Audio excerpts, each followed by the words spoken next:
I wrote a little song to remind you, Choice Hotels get you more of the experiences you value. The Cambria Hotel's got it all. A rooftop bar, have a ball. Cocktails up here feel just right. Is Cambria amazing? Alright. Bring a date, your team, or even your mom. Book direct at choicehotels.com. See you on the roof.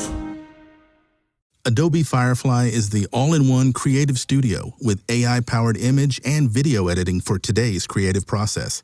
Built for creators of every kind, Firefly helps you generate, edit, and experiment fast. Because the asks aren't getting smaller, the budgets aren't getting bigger, and the timelines, oh yeah, still tight. With all the best creative AI models in one place, Firefly brings your ideas to life. Unlock a better way to make with Adobe Firefly.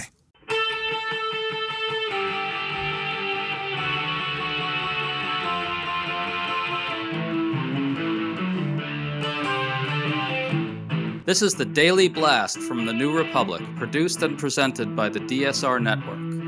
I'm your host, Greg Sargent.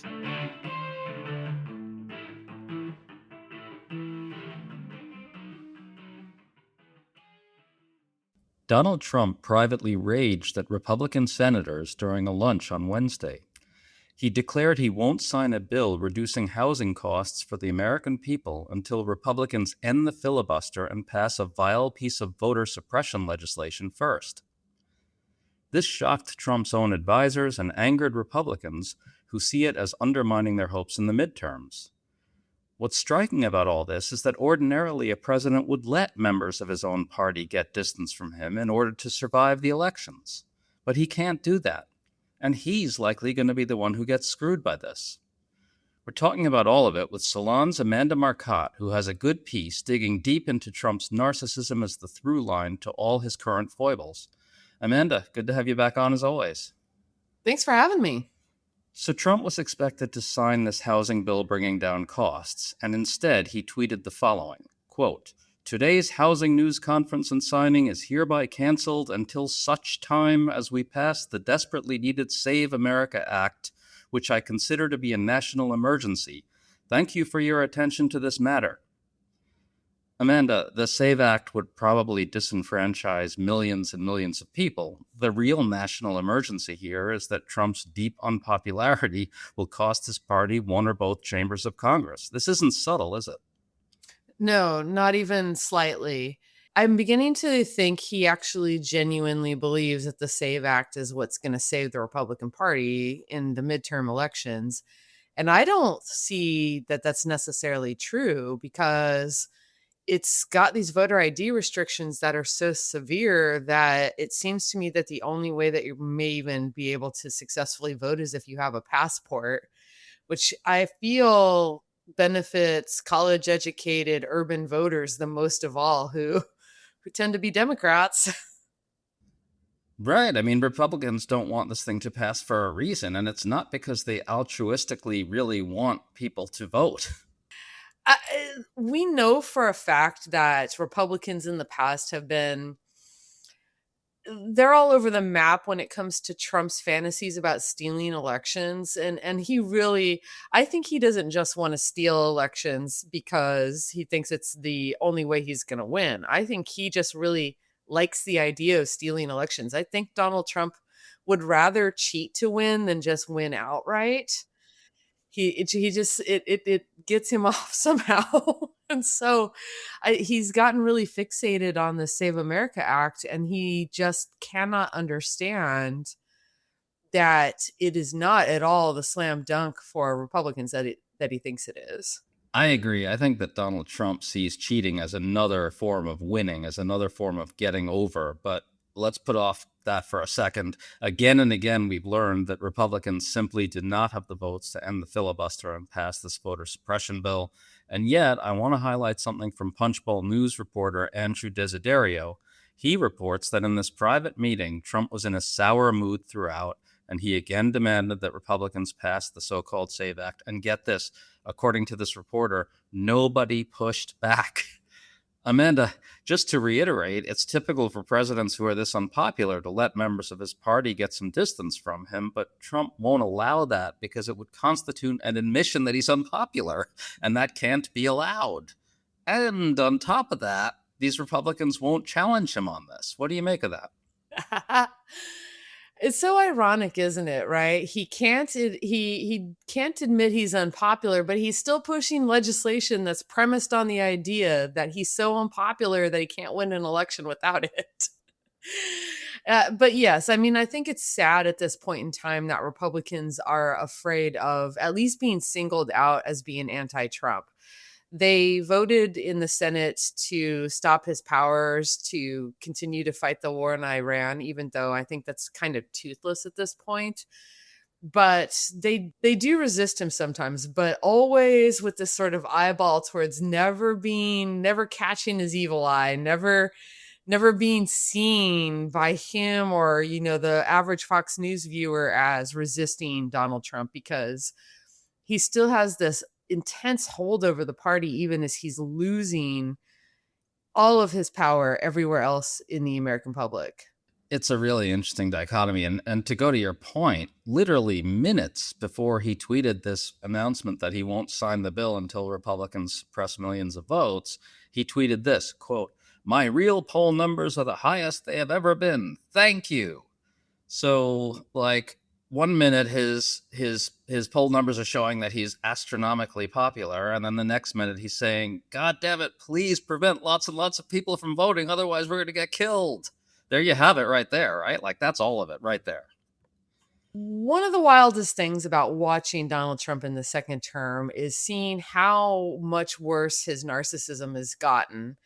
I didn't think it was possible, honestly, in the first term, but the spiral that he's in, he's talked himself into incoherence. I don't know if it's that he's 80 years old and he's just falling apart, or if it's just that the stress of this situation is getting to him, or if it's a combination of those two things. But he ping pongs wildly between the two problems that narcissists have, which is this overblown sense of self and this like constant insecurity, right? And so it is just that, like, I can't win this election without cheating. I'm also the most popular president of all time. And it's like, you gotta choose, man. Yeah, well, yeah, you'd think, although maybe MAGA doesn't have to choose. Let's listen to MAGA Senator Tommy Tuberville talk about Trump's demand that Republicans pass this voter suppression legislation.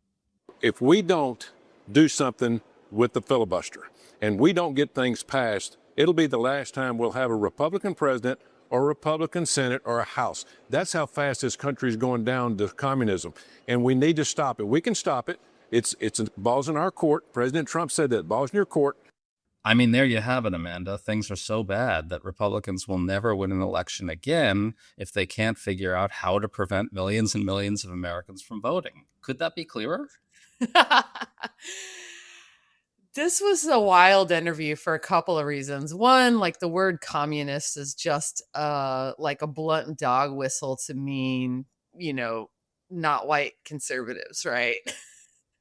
And he's talking about this, he's using the demographic change as this like hysteria point. So there's like genuinely white supremacy right there. It's right under the surface. And he would probably argue with me, but I think it's communists, really communists, They keep putting Zohran Mamdani's face up when they say the word communist. So we all know what's going on there. And the two, it's, if you are in a democratic system, and I know that Tommy Tuberville is not like the brightest of guys, but if you're in a democratic system and you can't win an election, too bad, so sad. Your job is to change your party so that you can win elections. And it's also delusional. I mean, unfortunately, Republicans they're the ones who have unfair advantage in our electoral system. They're the ones who can punch way above their weight, who often lose the popular vote and yet somehow still win elections because of our electoral college and Senate disproportionality and other problems like that. So this entire thing was just bonkers, but it goes to show that they're trying to whip the base into a state of hysteria over this. And you do have to wonder why, because it feels like it only is to please Trump, because the voters that Tommy Tuberville is speaking to are some of the people that would probably be disenfranchised. I am white, working class, white suburban, white rural voters are not likely to have the level of ID that is required to vote under this system. Who has their birth certificate in their house? I do. But I'm a college educated urban voter, I'm the kind of person who has that ID. I'd hate to interrupt this thrilling podcast, but we have some exciting news at the DSR Network. Our Substack is now live. Our Substack is going to be the new home for free and paid content here at the DSR Network. The best way to support us over at our new Substack is by becoming a member. Right now, there's an early bird special until the end of the month where you'll get 30% off of a new subscription with no code required. To sign up for either a free or paid subscription to our Substack, you can go to dsrnetwork.substack.com. That's dsrnetwork.substack.com. We're super excited for our new Substack and for you to join us there. We have a lot of things coming that we're thrilled to share with you in the future. We appreciate your support and thank you for listening. Now back to the show. Want to elevate your travel experience? Here's how. With a Delta SkyMiles Reserve American Express card, you can relax before your flight in the Delta Sky Club with up to 15 visits per medallion year. And now through July 15th, 2026, you can earn up to 125,000 bonus miles, so you're closer to your next adventure. The Delta SkyMiles Reserve card. Check out the new design at www.delta.com/Spotify. Minimum spending requirements and terms apply. Teens share everything. That may include the bacteria that can cause meningococcal disease known as meningitis. Even if your teen's been vaccinated in the past, they could still be missing meningitis vaccinations. Ask your teen's doctor or visit meningitis.com today. Sponsored by GSK. I want to highlight a couple of other tidbits. The Post reports that this announcement surprised even Trump's own advisors who had spent the morning touting this legislation.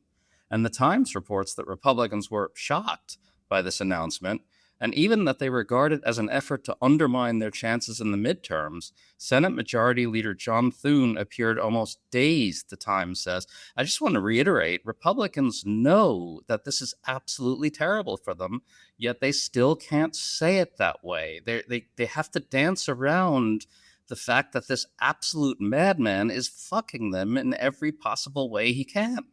It really gets to the heart of a conflict he's having with the GOP during the midterms, which is they understand they can't steal this election. They understand that they have to win seats by appealing to voters and trying to get votes. And so the whole point of this housing bill was to try to address the affordability concerns that are motivating voters to turn against Republicans in this election. It's kind of very standard politics, right? And Donald Trump's attitude is like, why bother with all that stuff? I don't care about any of that. And he's almost mad at voters for making him have to care about their stupid, poor people concerns about affording housing and gasoline, right? And so he's just like, why don't we just steal it? Can we just please steal it? But they can't steal it. This bill is not a way to steal it. There's not a mechanism to steal it. And he just can't get past the idea that there's got to be a way to steal it. And we know that he thinks like this because this is what caused him to behave the way he did in the run up to the riot on January 6th. He just can't get it out of his head that there's got to be a cheat code. There is a I win button hidden somewhere. Right. I really like that idea that he just wants to cheat his way through rather than change the policies and change the approach. Because, again, I think that gets at the deep narcissism here, because doing that would be an admission that he's failed, and that isn't allowed. And yet at the same time, the need to cheat to win is also an admission that he's failed, but he's too narcissistic to admit that to himself. It's like there are so many layers of narcissism here, you can't even penetrate it. And that's sort of the nature of narcissism, right? It's like, it's like the turtles going on top of the turtles. It's just like a bottomless pit in essence, isn't it? Yeah, they get caught in these cycles of shame and bombast, right?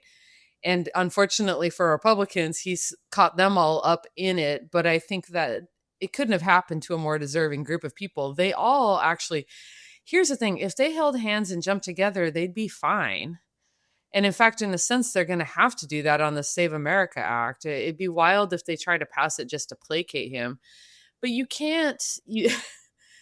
Anybody who's ever dealt with a narcissist in real life knows that you can't just constantly placate them. You eventually have to give them the boot, or at least, set a strong boundary with them, because they will continue to do this stuff. And I don't know, these Republicans, they just can't do it because they know he'll single out anyone who turns against him. But again, the answer to that is, solidarity, not to sound like a leftist. Right. Yeah, exactly. Always to sound like a leftist, actually.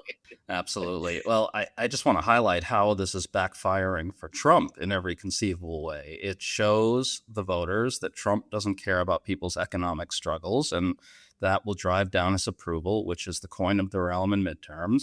It prevents Republicans from getting distance from the unpopular president. And all of this makes it more likely, rather than less, that Trump and the GOP lose control of one or both chambers of Congress, which means investigations of Trump. His own narcissism is fucking him, basically. Every single time. I mean, it's just like the reflecting pool, right? He got it in his head that the way to prove his greatness was to fix this pool, and instead he made it much, much worse. And now he's panicking and denying what everyone can see, which is that he failed miserably.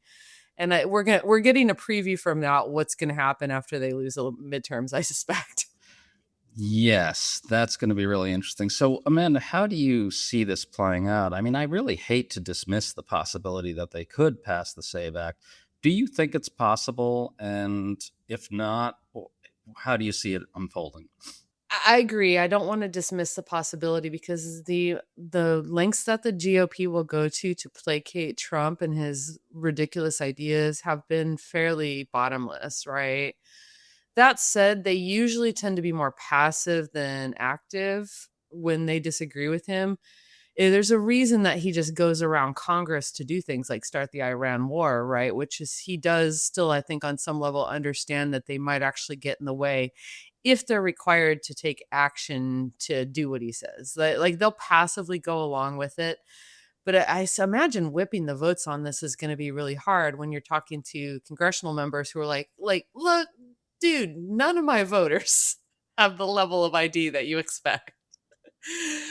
You're going to ban like all the married women from voting because they don't have their married name doesn't match their birth certificate. It's the Save America Act is truly ridiculous, and I think that's one of the obstacles here. But they're going to try to. I feel like we're going to continue to see what's happening, which is they're not going to pass it, but they're going to try to publicly placate him, because he's also very shallow. And as long as you're praising him and telling him he's the greatest president of all time, he can be distracted, like a cat with a toy.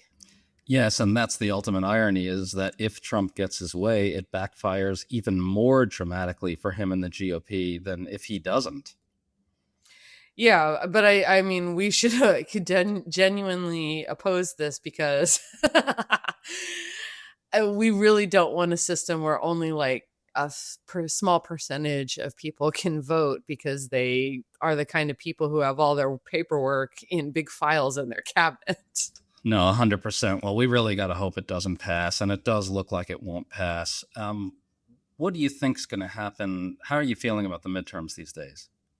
I feel like a lot of the people that are flirting with voting for the Democrat in red states will panic and at the last minute find their, James Tallarico said God is non-binary excuse to vote for the Republican. So I'm always like worried about that. But the very fact that there are people in places like Texas and Iowa considering switching their vote from Trump to a Democrat for the midterm elections is pretty significant. And I think that it's possible that we win the Senate. I think we're definitely going to win the House. It sure looks that way right now. And I got to say, Trump is doing everything possible to drive his own approval down as much as he possibly can, which I guess thanks, Donald. Amanda Marcotte, thanks so much for coming on. Always great to talk to you. Thanks for having me, Greg.